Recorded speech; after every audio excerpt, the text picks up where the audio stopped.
En una fiesta, la esposa de mi hijo me llamó la sirvienta no oficial delante de todos. Así que le entregué las llaves de la casa y le dije: buena suerte pagando la hipoteca ahora. Me alegra que estés aquí. Quédate conmigo hasta el Ison Descent final de esta historia y dime desde qué ciudad me estás leyendo para saber hasta dónde llega mi relato. Pasé toda mi vida dando amor, tiempo, dinero, hasta partes de mí misma, hasta que una noche, sentada frente a una mesa llena de comida que yo misma había comprado, escuché algo que me rompió por dentro para siempre. Aún puedo recordar el tintinear de las copas de cristal, el murmullo suave del jazz flotando por la casa que yo había pagado, el aroma del pollo asado que había sazonado esa misma mañana, cocinándose lentamente mientras yo hacía diligencias para una cena en la que ni siquiera se suponía que debía estar. Pero ahí estaba, porque a Renata se le había olvidado avisarme que sus padres venían otra vez, y la casa tenía que lucir perfecta otra vez. Debía haber sabido que no debía quedarme. Debía haberlo anticipado en cuanto su madre me miró con esos ojos medio curiosos y medio condescendientes y preguntó: ¿y tú quién eres? Renata ni se inmutó. Oh, dijo, riendo como si fuera lo más gracioso del mundo. Es Isabel, nuestra sirvienta no oficial, la que mantiene todo en orden. Todos rieron, incluso mi hijo. Me quedé ahí, con la botella de vino vacía que había sacado del sótano, sonriendo con cortesía, como si no sintiera el suelo desaparecer bajo mis pies, como si mi corazón no se estuviera rompiendo en pedazos. Me disculpé. Dejé la botella sobre la encimera y caminé despacio hacia mi cuarto. Ellos siguieron riendo detrás de mí. Ninguno, ni siquiera mi propio hijo, se molestó en corregirla, en decir: esa es mi madre, en decir algo. Esa noche no dormí. Me senté al borde de la cama, mirando la puerta que yo misma había pintado hace años, cuando recién nos mudamos. Recordé el día que firmé los papeles de la hipoteca. Mi nombre, mi crédito, mi enganche. Santiago acababa de graduarse de la universidad. Renata ni siquiera existía en ese entonces. No tenían nada. Yo les di todo. Y ahora yo era la sirvienta. A la mañana siguiente preparé el café como siempre. Alimenté al gato que Renata fingía querer. Y cuando bajó con su conjunto de yoga, demasiado ocupada en su teléfono para siquiera decir buenos días, me quedé ahí, esperando. Finalmente levantó la vista. Le entregué las llaves, todas. La de la puerta principal, la de atrás, la del garaje, la del buzón. ¿Qué es esto?, preguntó, frunciendo el ceño con sus cejas perfectamente arregladas. Sonreí. Suerte pagando la hipoteca ahora, parpadeó. ¿Qué? Caminé más allá de ella, por el pasillo, pasando las fotos que yo enmarqué, los muebles que yo elegí, las paredes que yo pinté. No me llevé nada, solo mi bolso y el abrigo que usé el día que traje a Santiago del hospital. Ni siquiera me despedí. Escuché a Santiago gritar mi nombre mientras abría la puerta. No me detuve. Salió corriendo detrás de mí, descalzo, en la entrada, pero yo seguí caminando. No azoté la puerta del coche. La cerré con calma, suavemente, porque algo dentro de mí se rompió, pero no de la forma que uno esperaría. No era rabia, no era tristeza, era claridad. Y eso fue lo más aterrador de todo, porque la claridad no hace ruido, no grita, no suplica, solo sabe. Y por primera vez en mi vida, supe que ya estaba. No sabía exactamente a dónde iba, pero sí sabía dónde no podía quedarme. Lo último que vi en el retrovisor fue a Santiago parado en la entrada, desconcertado. No tenía idea de cuánto acababa de perder, y yo tampoco. Dicen que no sabes que te estás ahogando hasta que finalmente respiras. Aquella primera noche es Desderes, el departamento pequeño que me dejó mi tía abuela Rosaura, no fue libertad. Aún no. Fue silencio. Un silencio denso que resonaba en todo como polvo en el aire. El departamento olía al paso del tiempo. Pisos viejos, papel tapiz amarillento, un calentador que gemía como si ya hubiera vivido demasiado. Dejé mi bolso en la mesa de la cocina y me quedé ahí, parada, sin saber si debía reír o llorar. No hice ninguna de las dos cosas, solo me quedé mirando los azulejos astillados, recordando la casa de la que acababa de salir. Pero ya no era un hogar. No para mí. En los días que siguieron, me moví como un fantasma. Dormía en el sofá porque el marco de la cama estaba roto. Comía sándwiches de crema de cacahuate y sopa de microondas. No llamé a nadie. No porque no tuviera a quién, sino porque nadie me llamó a mí. Santiago no mandó un mensaje, no escribió un correo ni una sola palabra. Supongo que Renata le dijo que no lo hiciera. O tal vez, lo que sería aún peor, simplemente no le importó. No podía dejar de pensar en aquella cena, en cómo se reían, en cómo él se reía. Crié a ese niño sola desde que su padre nos dejó. Renuncié a mi carrera, a mis planes, a mí misma. Limpiaba cuartos de motel por la noche y reponía estantes al amanecer solo para mantenernos con techo. Y cuando mis padres murieron y me dejaron ese dinero del seguro, lo usé todo para comprar una casa, un hogar. Nunca le cobré renta, nunca le pedí un solo centavo. Y de alguna manera, en la versión del mundo de Renata, yo me había convertido en la sirvienta. Empecé a escribir por las noches, en viejos cuadernos de espiral, de esos que solía comprarle a Santiago cuando estaba en la secundaria. Llené página tras página, no para que alguien las leyera, sino solo para mí. Escribí cosas que nunca me había atrevido a decir en voz alta, como cuando me quedaba parada en la cocina esperando que él dijera gracias, o cuando lloraba sola en el garaje mientras ellos salían a cenar sin invitarme, o cuando fingía estar dormida para no escuchar cómo se burlaban de mis programas de tele en la sala que yo había pagado. Y un día, buscando un foco en el armario del segundo piso, encontré el baúl metálico que Rosaura solía guardar bajo su máquina de coser, pesado, oxidado. Lo abrí pensando que hallaría hilos y botones, pero lo que encontré fueron sobres, docenas, y uno en particular que lo cambió todo. Estaba dirigido a mí con la letra inconfundible de Rosaura, fechado casi 3 décadas atrás. Si estás leyendo esto, significa que has regresado, y lamento que haya tenido que ser así. El corazón me retumbaba mientras desplegaba las páginas. Estaban amarillentas, frágiles. Adentro había copias de formularios del hospital, notas, y una sola foto de un recién nacido envuelto en una cobija de hospital, que no era Santiago. Había un nombre, Mateo Aguilar. Leí la carta 3 veces antes de entenderla. Rosaura había sido enfermera en el hospital donde nació Santiago.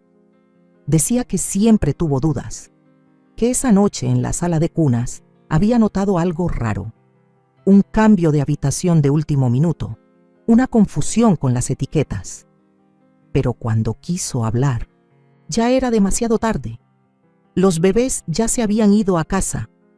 Nunca me lo dijo. Decía que tenía miedo, que quería creer que se equivocaba, pero años después encontró un documento escondido entre sus archivos, un acuerdo silencioso del hospital con otra familia. Y fue entonces cuando supo que Santiago no era mi hijo. Me temblaban las manos.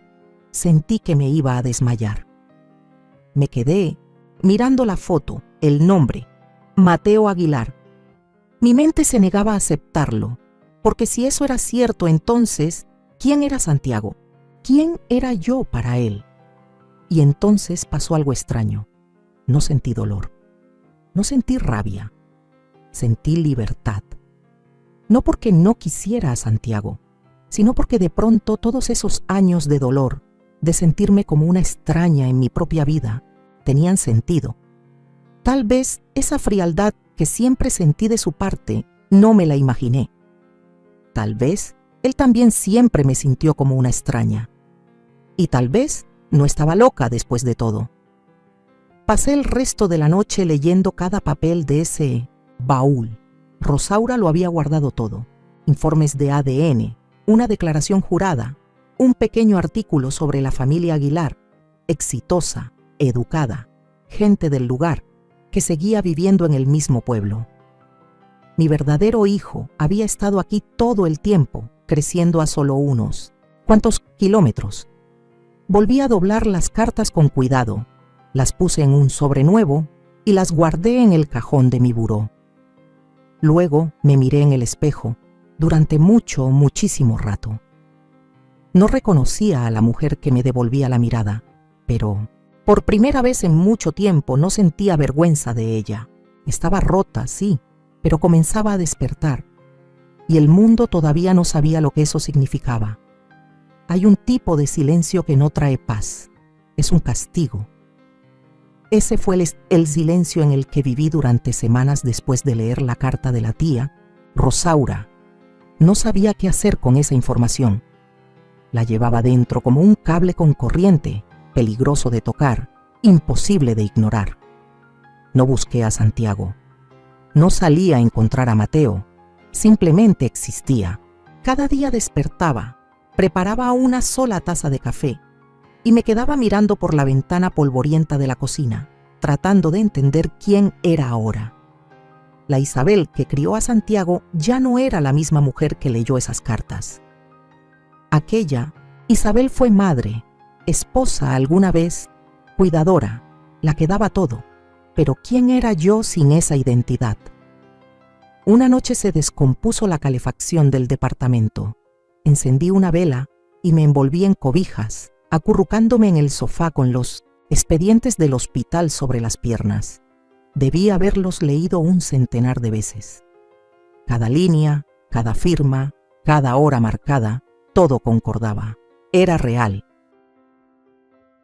Mi verdadero hijo, Mateo Aguilar, nació la misma noche que Santiago, en la misma área del hospital, que luego hizo un arreglo silencioso con otra familia, esperando que la verdad jamás saliera a la luz. Rosaura había hecho copias de todo antes de morir. Me dejó las piezas de una verdad que me habían arrebatado.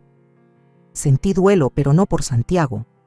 Lloré por el tiempo, por los momentos que podría haber vivido con Mateo, las fiestas de cumpleaños, los primeros días de escuela, las rodillas raspadas y los proyectos de ciencias. Todas esas cosas que creía hacer por mi hijo, en realidad eran para otro. Y aún así, no sentía odio por Santiago. Mi amor por él no nació de la sangre. Fue incondicional. O eso pensaba. Pero cuando alguien a quien criaste no te defiende, ni siquiera te ve, eso te obliga a cuestionarlo todo. Fue un martes por la tarde cuando por fin me volví a juntar en pedazos. Había estado escondida demasiado tiempo. No estaba lista para enfrentar a Santiago. Todavía no. Pero podía empezar por algún lugar, un rincón tranquilo. Caminé hacia el centro del pueblo y me detuve al otro lado de la calle, frente a la pequeña librería cerca de esquina de Hidalgo y Magnolia. Libros Aguilar. Estaba pintada de un verde profundo, con letreros hechos a mano en los cristales. Había pasado por ahí decenas de veces sin notar su existencia. Él estaba ahí. Mateo. No necesitaba preguntar. Tendría unos 30 años, quizá un poco más, bien arreglado, con gafas para leer. Ayudaba a una chica joven a encontrar un libro de poesía. Su voz era suave, paciente, su postura serena pero segura. Me quedé frente a la calle, con el corazón latiendo como si fuera a salirse del pecho, los ojos clavados en el sol que jamás supe que tenía, y lloré ahí mismo sobre la banqueta, sin sollozos, sin escándalo, solo lágrimas silenciosas, imparables, que resbalaban por mis mejillas hasta perderse en el cuello del abrigo. No entré, no ese día, solo observé. Y al día siguiente lo hice de nuevo, y al siguiente.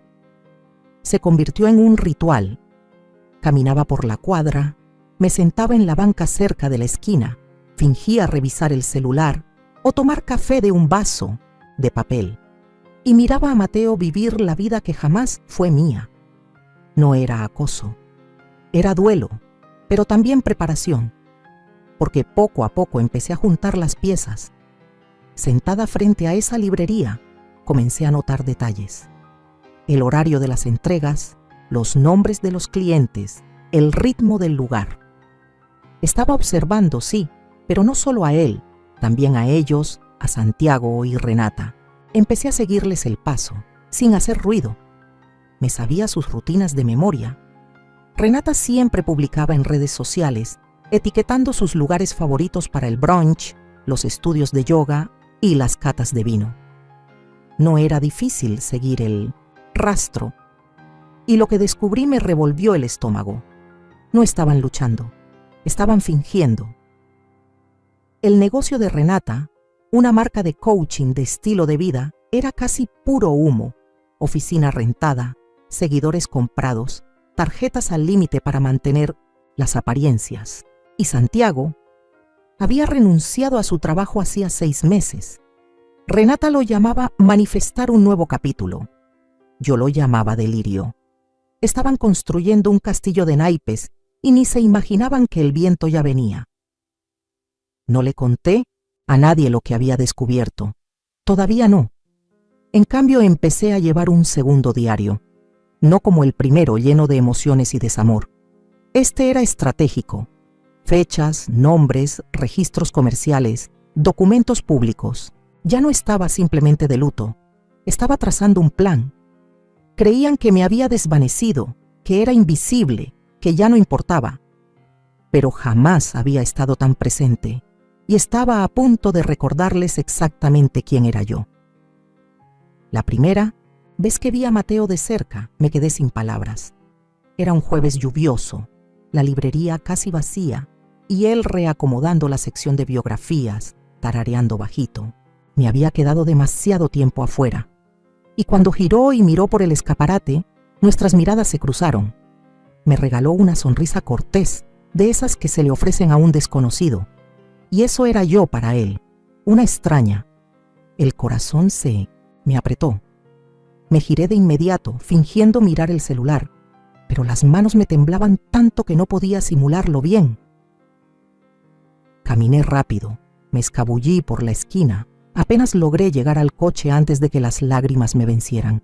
¿Cómo le dices a alguien que su vida entera comenzó por un error? ¿Cómo lo miras a los ojos y le sueltas? No eres quien crees ser y yo tampoco lo soy. Al llegar a casa, volví a sacar la carta de Rosaura y la leí 3 veces más. Ella no solo había descubierto la verdad, la había investigado. El nombre Mateo Aguilar no era una suposición. Estaba confirmado. Había encontrado los documentos del acuerdo. El hospital nunca me informó porque nunca debí enterarme. Y los Aguilar seguro sabían algo. Tal vez no toda la verdad, pero lo suficiente como para aceptar un pago en silencio. Pero yo no estaba ahí por venganza contra ellos. Ni siquiera sabía bien por qué estaba. Solo quería conocerlo, saber si ese vacío en el pecho podía llenarse con la realidad de quién era él. Así que volví. Empecé con algo simple. Compré un libro. Mateo fue quien lo cobró. Buena elección, dijo con una sonrisa. Difícil de encontrar hoy en día. Su voz era cálida, familiar de una forma que me apretó la garganta. Me entregó la bolsa, sus dedos rozando los míos un instante. Asentí. ¿Eres dueño de este lugar? Más o menos, contestó. Mis padres me ayudaron. A empezar, ya están jubilados, así que yo me encargo. Claro que lo ayudaron. Por supuesto que tuvo apoyo.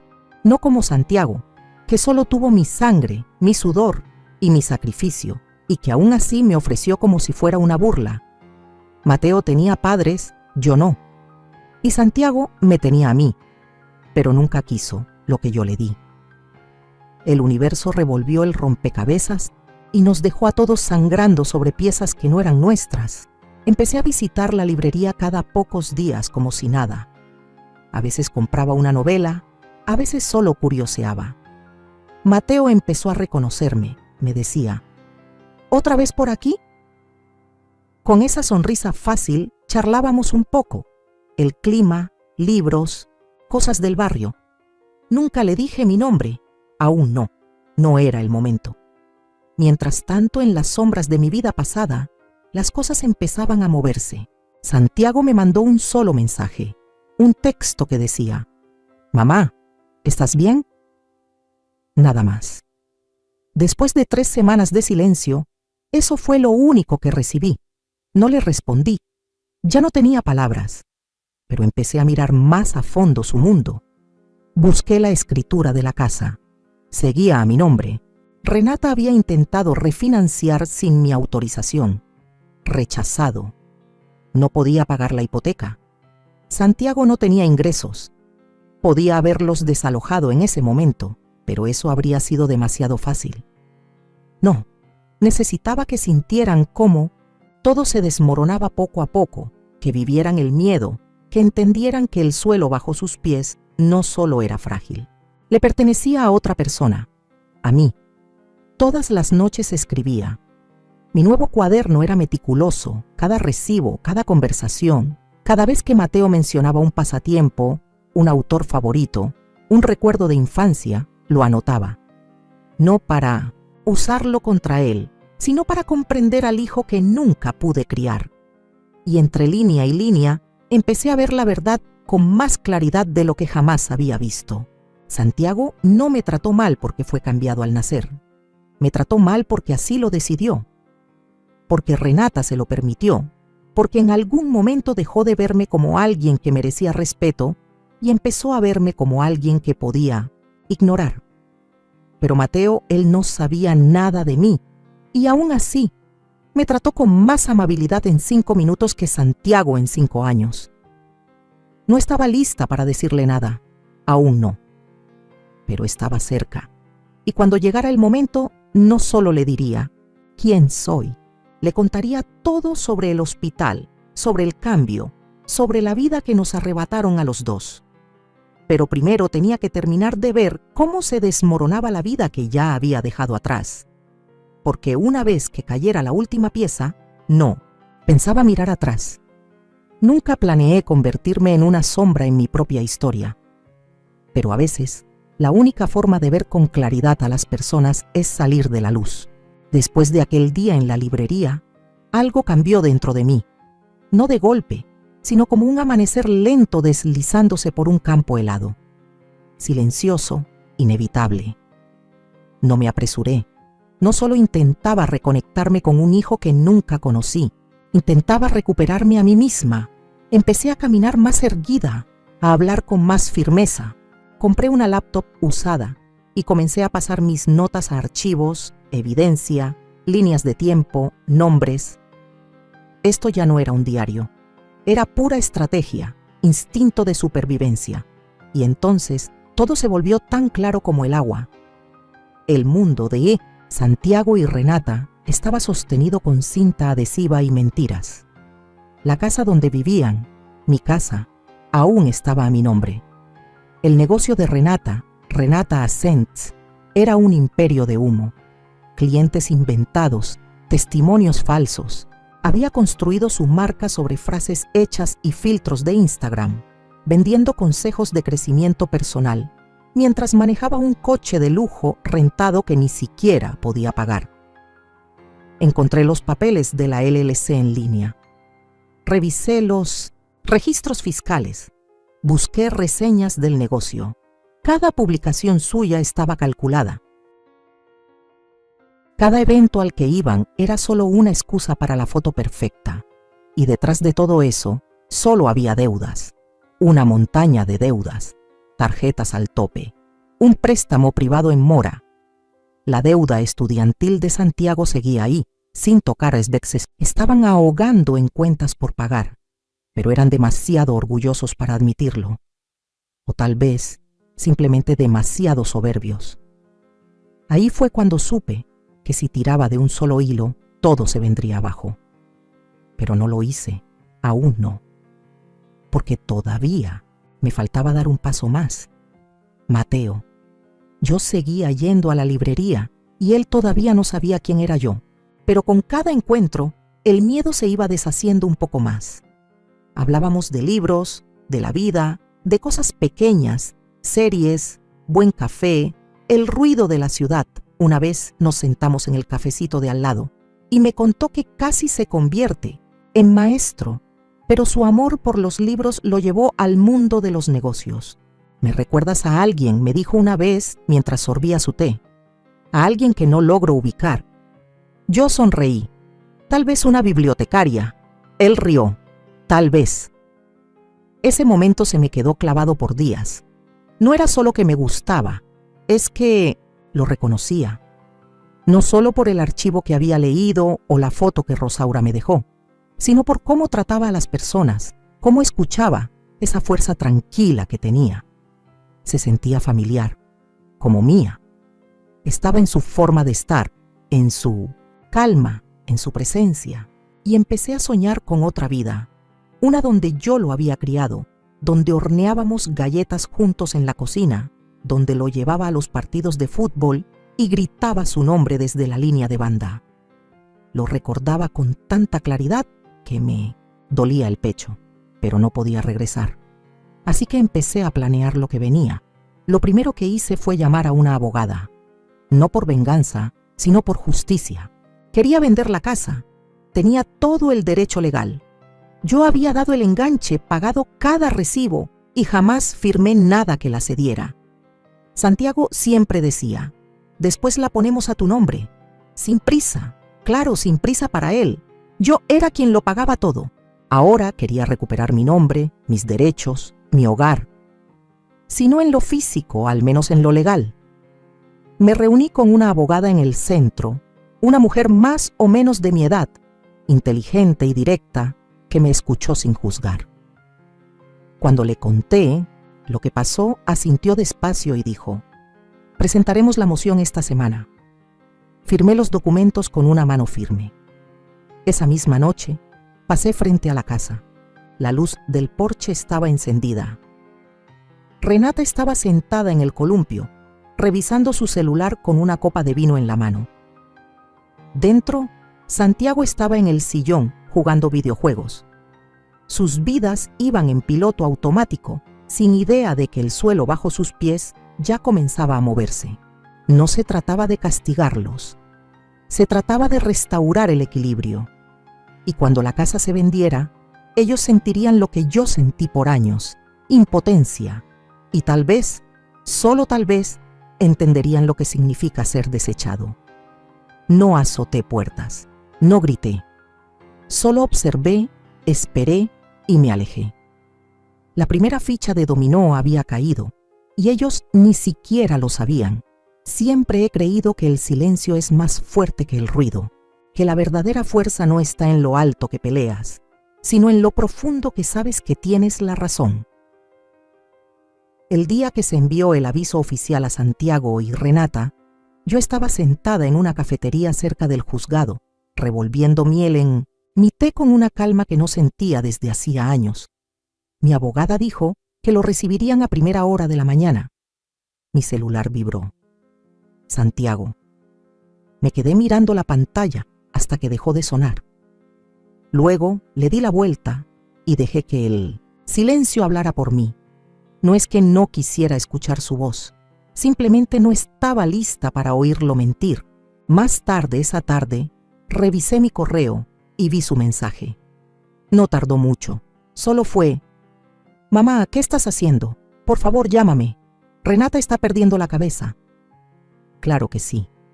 La hipoteca vencía y ya no podían refinanciar porque la persona que pensaron que era demasiado débil como para importar resultó ser quien tenía el título de propiedad y jamás lo vieron venir.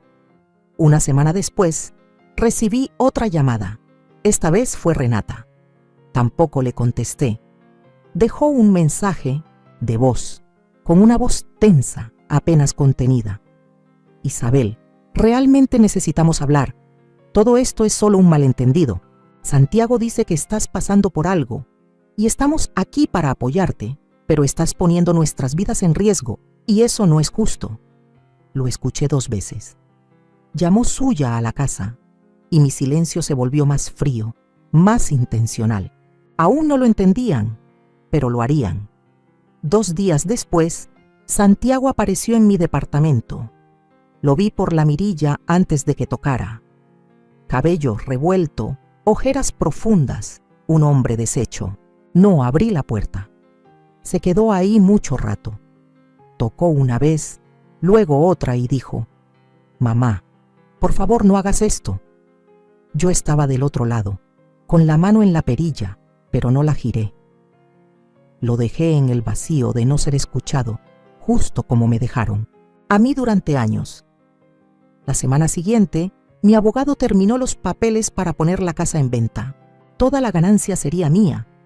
Cada centavo, legal, ético, emocional, todo me pertenecía. Renata trató de pelearlo. Alegó haber aportado valor. Mi abogado sonrió y dijo que lo pruebe en la corte. No pudo, porque jamás invirtió en nada, más que en las apariencias, y ahora eso también se desmoronaba, filtro por filtro. La gente se enteró. Los padres de Renata dejaron de comentar en sus publicaciones. Los clientes comenzaron a retirarse. Ella hizo un video intentando explicar lo injusta que es la ley de propiedad generacional. Pero la gente vio más allá, y yo no publiqué nada. Solo seguí yendo a la librería de Mateo. Volvimos a tomar café, hablamos de una novela vieja que nos gustaba a los dos. Me recomendó unas memorias. Es sobre el duelo, me dijo, pero también sobre el perdón. Asentí, tragándome el nudo en la garganta. Creo que te gustaría, añadió. Tal vez sí, pero aún no. Todavía no terminaba de llorar ni de perdonar.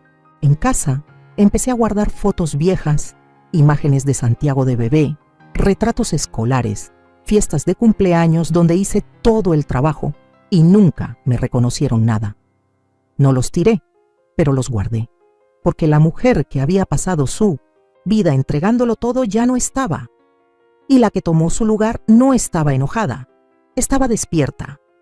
Los papeles ya estaban firmados, la casa se iba a poner a la venta y, en algún rincón de esa librería verde, al otro lado de la ciudad, mi verdadero hijo se reía por algo que le dijo un cliente, sin imaginar que su vida también estaba a punto de cambiar, pero para bien.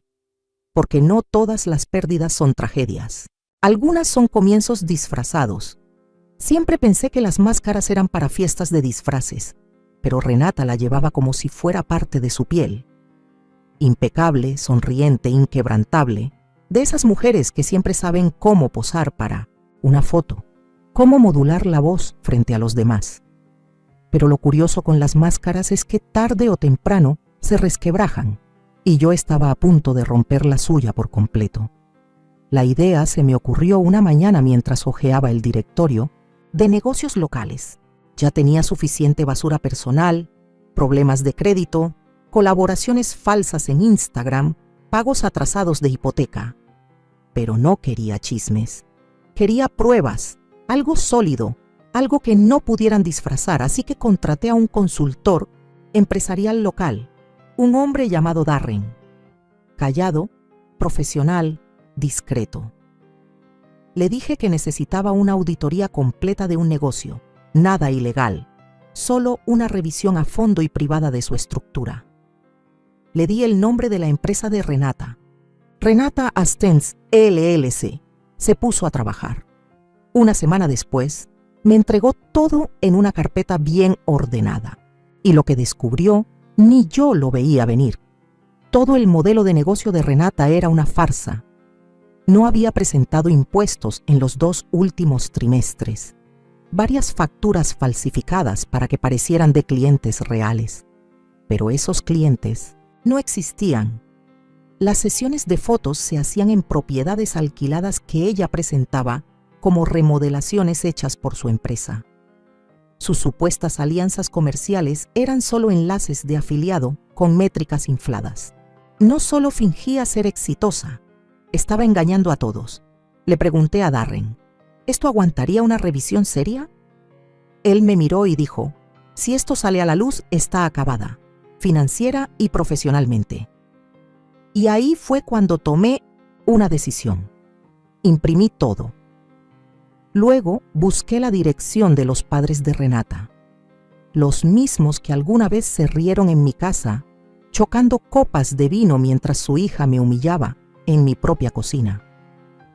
Les envié el archivo de forma anónima, sin carta, sin firma, solo una nota sencilla encima que decía, todo lo que crees saber es una actuación.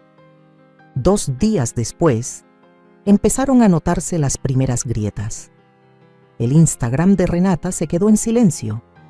Nada de historias ni rutinas matutinas cuidadosamente planeadas. Su última publicación, una frase inspiradora sobre ser incomprendida, se llenó de comentarios extraños. Luego, como piezas de dominó, su mundo comenzó a desmoronarse. Su sitio web se cayó por mantenimiento. Su último taller programado fue cancelado por circunstancias imprevistas. Y la cereza del pastel me llegó por una vecina de antes que aún la seguía. La mamá de Renata fue vista saliendo de su casa hecha una furia, gritando por teléfono, la cara roja, el bolso dando vueltas enloquecido. Lo que haya pasado detrás de esas puertas cerradas no tuvo filtros ni fue bonito. Santiago volvió a llamarme esa noche. No contesté. Dejó otro mensaje. Mamá, no sé qué está pasando. Los papás de Renata ya no nos hablan. Alguien les mandó cosas, documentos. Piensan que los falsificamos. ¿Fuiste tú? ¿Fuiste tú la que hizo esto? No le respondí. Por fin estaba viendo quién era ella en realidad. Y quién era él también. Había pasado años defendiendo a una mujer que destruía todo lo que tocaba, empezando por mí. Que lo sintiera, que se quedara ahí. Esa noche volví a caminar a la librería. Mateo estaba cerrando, me saludó al verme. «De nuevo por aquí», dijo mientras abría la puerta para dejarme entrar. «Ya deberías trabajar aquí, la verdad». Sonreí. «Tal vez debería». Nos sentamos en el suelo, rodeados de libros de bolsillo apilados. Él estaba catalogando un nuevo lote. Lo ayudé sin que me lo pidiera. «¿Por qué vienes aquí?», preguntó sin mala intención. La pregunta me agarró desprevenida. Lo miré. ¿En serio? Lo miré. Él tenía mis ojos. No lo había notado antes. «Me gusta cómo se siente aquí», dije, como si nada intentara fingir ser otra cosa. Inclinó la cabeza, pensativo, viéndome, a mí también. Después de eso trabajamos en silencio, sin charla, sin más preguntas, pero en ese silencio algo se instaló entre nosotros. No era la verdad, aún no, pero sí algo cercano, un hilo que nos conectaba. Y por primera vez no me sentí como un fantasma en la vida de alguien más. Me sentí vista, y la mujer que antes se quedaba invisible en su propia cocina ya no estaba. En su lugar estaba alguien que nunca esperaron, alguien a quien nunca debieron subestimar. Antes pensaba que el desamor llegaba de golpe, como un choque, o una puerta que se cierra de golpe, pero no es así, no siempre. A veces llega lento, como el agua filtrándose por el techo, gota a gota, hasta que un día el techo entero se cae. Y Santiago, por fin estaba parado bajo el diluvio. Ya le había llegado la noticia. La casa estaba oficialmente en venta. La máscara de Renata se había desmoronado, su negocio expuesto, su reputación deshaciéndose, y sin a quién más culpar, Santiago hizo lo de siempre. Corrió hacia mí. Escuché los golpes antes de verlo. Era una tarde tranquila, estaba terminando. Una taza de té cuando el sonido retumbó suave por el departamento. 3 golpecitos, tímidos, como si la persona al otro lado no supiera si lo iban a recibir o correr. Abrí la puerta despacio. Parecía que no había dormido en días, con la barba crecida y más flaco de lo que recordaba. La camisa toda arrugada, como si la hubiera recogido del suelo. «Mamá», dijo con la voz rota, «¿puedo pasar?». No le respondí, solo me hice a un lado. Caminó hacia adentro y se quedó parado en medio de la sala, como si no supiera qué hacer con su cuerpo. Durante mucho rato no dijimos nada. Al final, fue él quien rompió el silencio. «¿Por qué estás haciendo esto?», preguntó. «Ah, ¿nosotros?». Estuve a punto de reír. ¿Nosotros? Como si hubiera existido un nosotros en años. Me senté en el sillón frente a él, tranquila, serena. «No te estoy haciendo nada a ti, Santiago. Estoy haciendo algo por mí. Apretó la mandíbula. Estás vendiendo la casa, mi casa. Yo crecí ahí y la regalaste. Hablé con la voz baja. Tú dejaste que tu esposa me convirtiera en su sirvienta. Lo viste, te reíste. Nunca pediste perdón. No lo negó, solo bajó la mirada. Pensé que estabas exagerando, murmuró. No sabía que te dolía así. Lo miré fijo. Ese es el problema, Santiago. Nunca te tomaste el tiempo de saber que me dolía. Solo asumiste que siempre iba a estar ahí limpiando tu desastre, pagando tus cuentas, asintiendo mientras dejabas que esa mujer borrara pedazo por pedazo quién era yo. Se estremeció. Renata no es quien pensé que era. Eso no es novedad para mí. Finalmente me miró.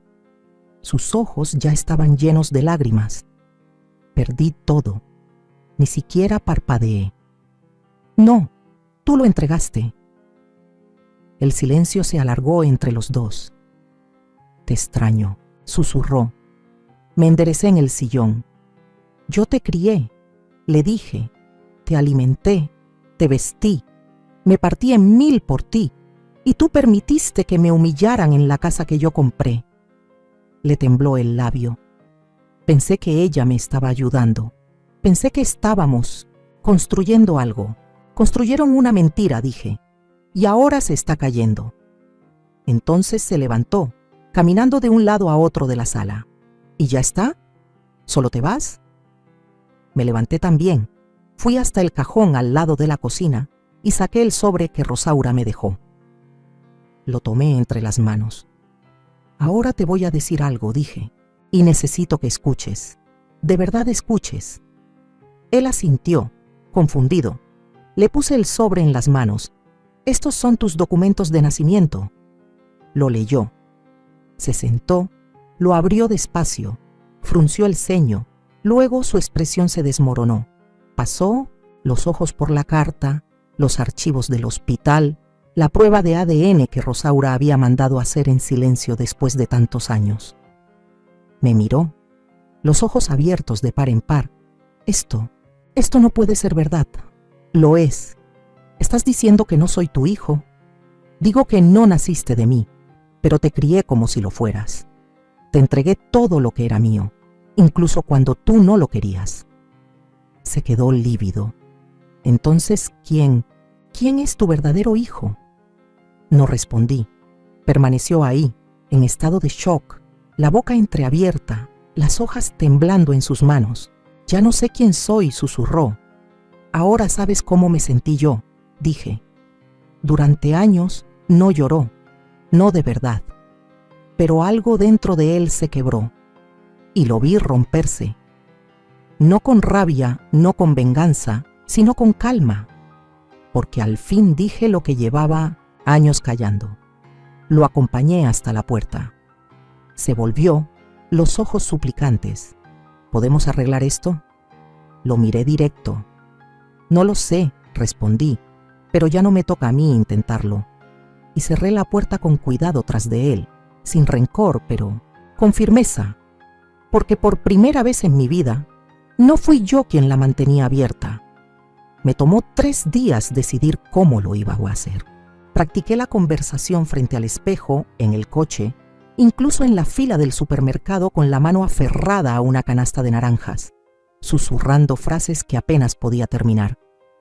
Soy tu madre. Hubo un error.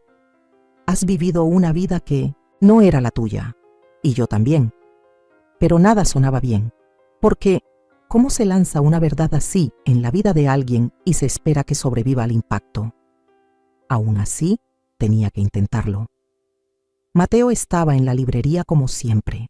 La luz entraba por las ventanas en haces dorados, suavizando los estantes y esparciendo sombras sobre el suelo de madera. Se sentía como un lugar sagrado, un espacio donde la verdad tenía su sitio. Cuando levantó la vista y sonrió, estuve a punto de dar media vuelta y marcharme, pero no lo hice. Hola, dijo. Llegaste justo a tiempo. Acabamos de recibir una tanda nueva de ediciones raras de poesía. Tragué el nudo en mi garganta. En realidad, dije, yo vine a hablar. Me observó por un momento como si hubiera notado algo en mi voz. Claro, pasa. Me guió por una puerta lateral hacia una salita diminuta, con una tetera en la barra, un sofá desparejo, una mesa con las esquinas astilladas. Vida real, sin filtros. Nos sentamos. He venido aquí por una razón, comencé, entrelazando las manos con nerviosismo. Lo imaginé, respondió en voz baja. ¿De verdad? ¿No vienes precisamente por los libros? Solté una risita triste. No, es por eso.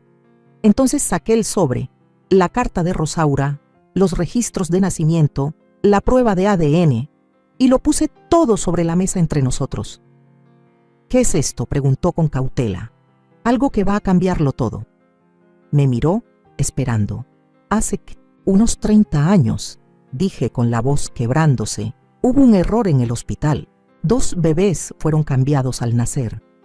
Sus cejas se fruncieron, la confusión le cubrió el rostro como una sombra.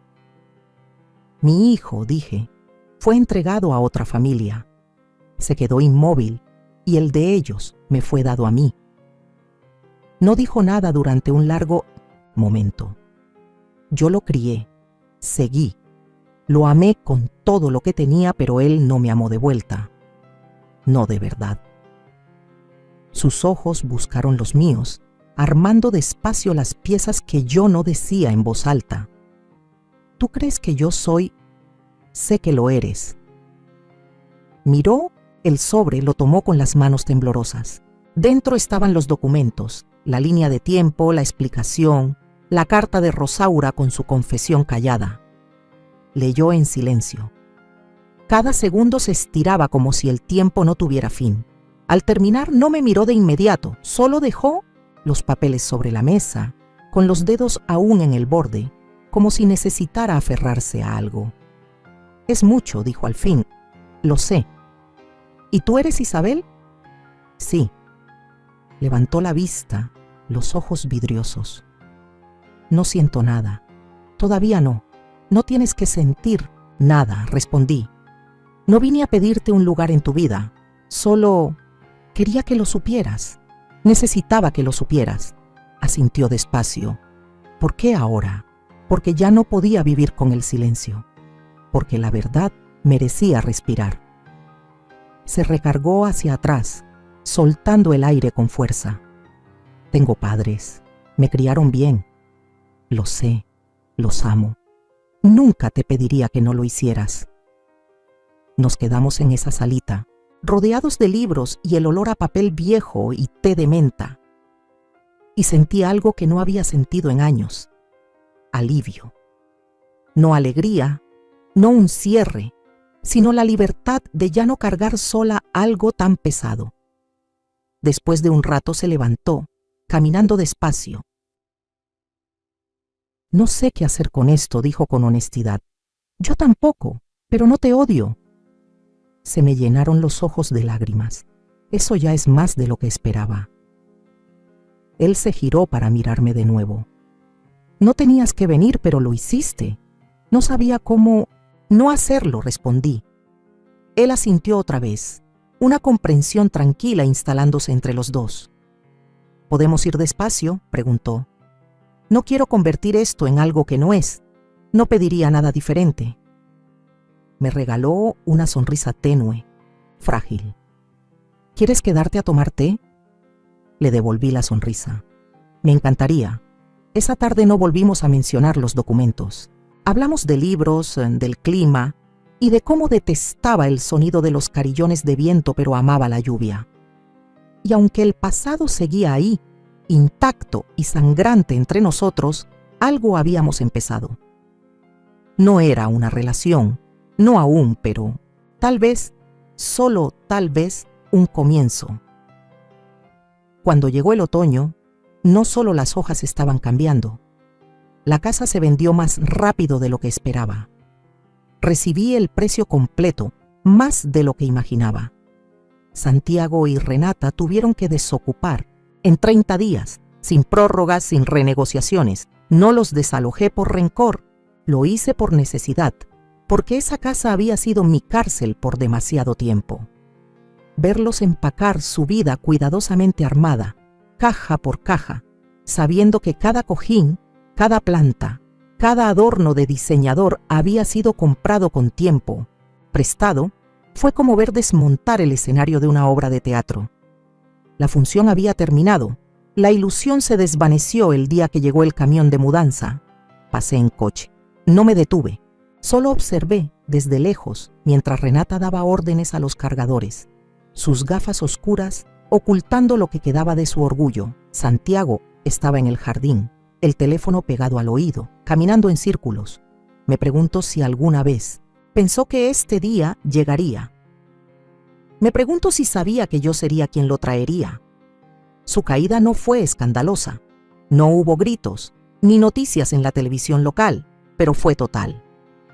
Los padres de Renata le retiraron el apoyo económico. Su negocio perdió todos los patrocinios importantes. Su marca, que antes parecía impecable, ahora era tema de susurros en los rincones del pueblo.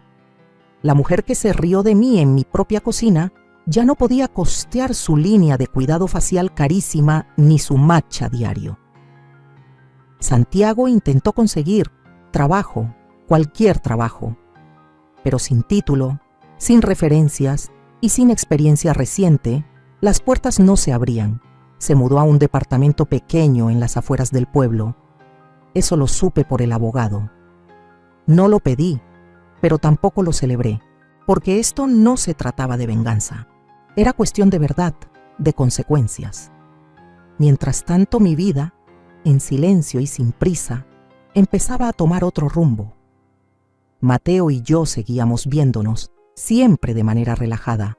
Un café, charlas sobre libros, artículos compartidos y comentarios sueltos sobre la vida. Una vez me preguntó sobre mi escritura y le conté que había comenzado a trabajar en unas memorias, que tenía una historia que contar, aunque nunca llegara a publicarla. Él dijo: «Deberías. Historias así importan». Aún no me llamaba mamá y no lo esperaba. Ese no era el punto. Estábamos construyendo algo no por obligación, sino porque queríamos, y eso lo cambiaba todo. Una tarde caminamos juntos por el mercado de productores. Él tomó un frasco de mantequilla de manzana y soltó una risa. Mi mamá solía hacer esto cada otoño. Algo en la forma en que dijo mi mamá no dolió. Se sintió bien, natural, correcto. Porque él tenía una mamá, y yo tenía un hijo que no me vio hasta que ya era demasiado tarde. Algunas noches me quedaba sola con mi té, preguntándome si Santiago dormía en un colchón o en el suelo, si Renata seguía usando sus batas de seda, si al mirarse ahora veían todo lo que antes decidieron ignorar. No los extrañaba. Extrañaba la idea de lo que se suponía que íbamos a hacer. Pero el duelo así es como una sombra. Se desvanece poco a poco. Y en su lugar crece el orgullo, sobre todo cuando aprendes a quererte más de lo que alguna vez deseaste. Su aprobación. Caminé por mi antiguo vecindario una última vez antes de que se cerrara la venta. No para rondarlo, solo para despedirme.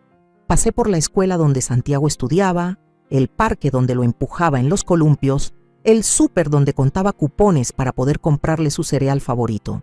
Y solté todo eso porque ya había entregado todo de mí a una familia que nunca devolvió nada. Y ahora le daba a alguien que quizá nunca me diría mamá, pero que aún así me miraba con bondad, con curiosidad, con respeto. A veces no necesitas redención, solo necesitas paz. Y por fin empezaba a sentirla. Fue a principios de noviembre cuando recibí el mensaje de Santiago. Una sola línea. ¿Podemos vernos? Solo una vez.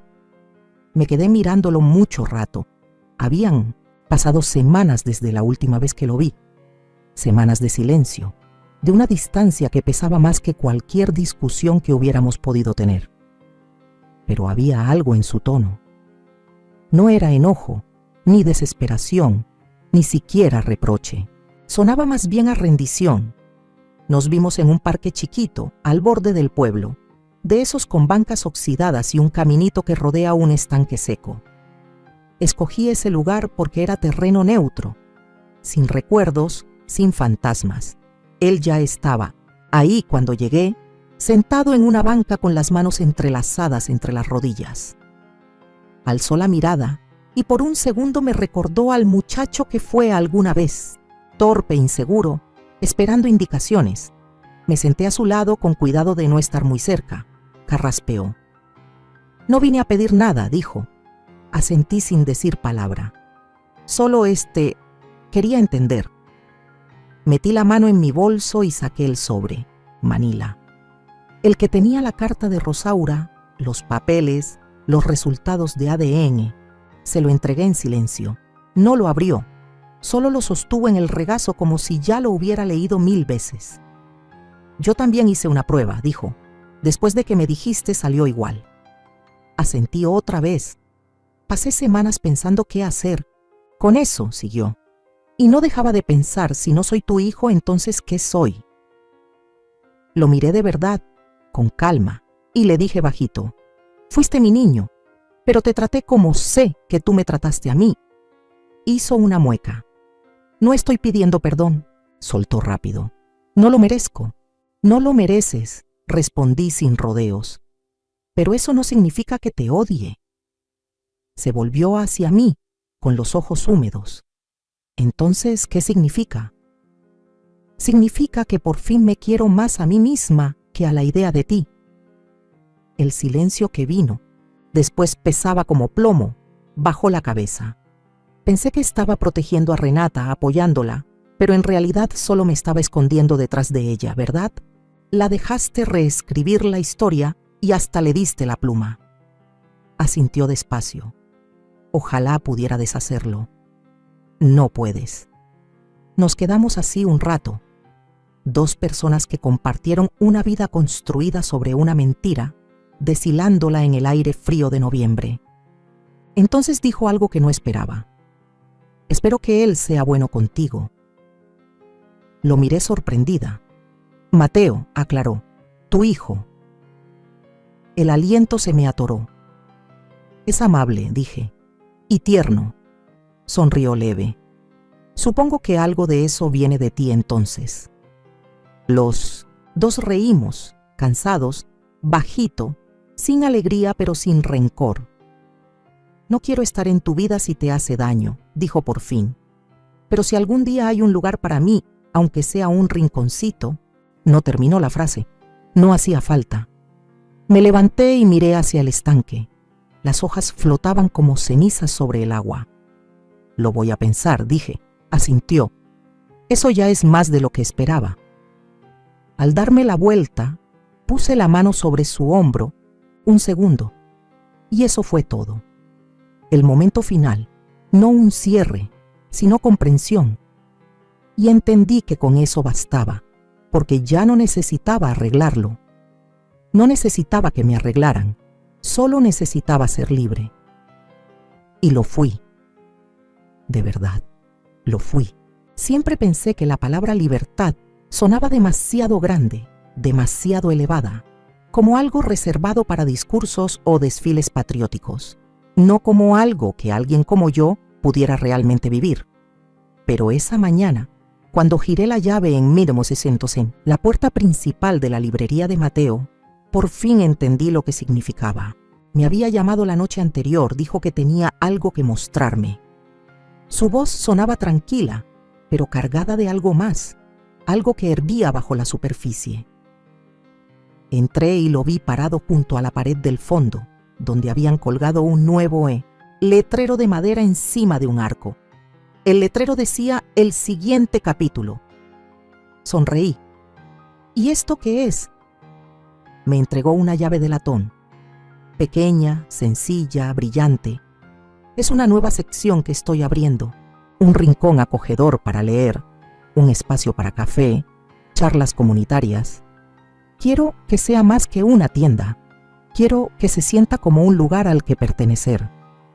Giré la llave entre mis dedos. ¿Y quieres que lo abra yo? Me miró. Ahora, serio, quiero que sea tuyo. Me quedé mirándolo. siguió hablando con una voz suave. Le diste tu vida entera a alguien. Te trataron como si fueras parte del mobiliario, como un adorno, pero yo te veo. No necesito que me demuestres nada. Ya has hecho suficiente. Sentí las lágrimas subiendo. Parpadeé para contenerlas. No tienes que hacer esto, susurré. Lo sé, dijo, pero quiero hacerlo. Caminé hacia la puerta bajo el letrero y deslicé la llave en la cerradura. Giró sin problema. Dentro, una luz cálida se filtraba por las ventanas altas. Las paredes ya tenían estanterías medio llenas de clásicos y memorias. Una alfombra al centro, un sillón gastado, una mesita con un juego de té. Parecía una habitación sacada de un sueño que había olvidado tener. Me di la vuelta completamente desarmada. Mateo sonrió. Considéralo tuyo, por el tiempo que tú quieras. Caminé hasta el centro del cuarto y me quedé quieta, respirando el aire con aroma a madera nueva, papel y posibilidad. Esa noche me senté en el departamento por última vez, el cuaderno viejo en mi regazo, la última página aún en blanco. Escribí. Fui una mujer que dio hasta desaparecer. Luego me convertí en la mujer que recuperó todo. No con rabia, no con fuego, sino con silencio, con verdad y con la clase de fuerza que jamás vieron venir. Al día siguiente finalicé la donación.